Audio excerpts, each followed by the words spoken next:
Hey, welcome to the pop-up homestead. It's freaking cold out here, y'all. So, we have to, when you're on solar power, you have to manage it. It takes a lot more work when it's cold and when it's snow. So our solar panels, there's about 6 to 8 inches on them. And I'm uncovering the solar panels.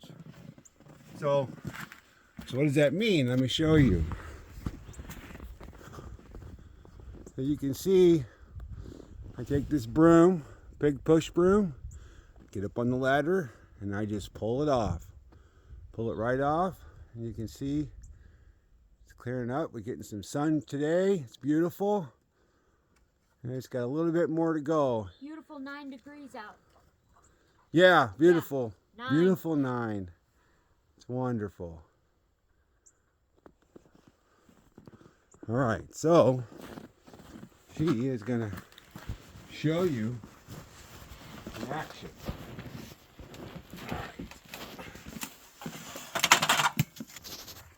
Okay, he's up on the ladder. You see he already cleared off a few of them. Now he's clearing off a few more panels. So, yeah, we've got about 8 to 9 inches of snow, which is unusual for this area. And, yeah, just gotta do what you gotta do. We cleared off the walkways. It's been extra cold. We're staying warm in our little cabins, but we can't generate power unless the panels are uncovered. So since it's sunny and it's not snowing, he's uncovering the panels. You can see what the one all the way to the left looked like before he got started with it. Yeah, it's a process. It's not really a fun process, but it's something that has to be done. Definitely better than paying the electric bill.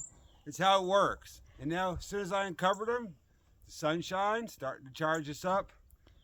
It's pretty sweet. We've been using the generator to charge the batteries for a couple days now, which is fine. We haven't had any sun anyway, so there's no sense in clearing it off till today. That's what we're doing. So anyway, hey, go try off-grid. It's work, but it's worth it. And if you like this video, go ahead and give it a thumbs up. Make Sean's frozen fingertips and cold feet all worth it. Take care, my seedy friends.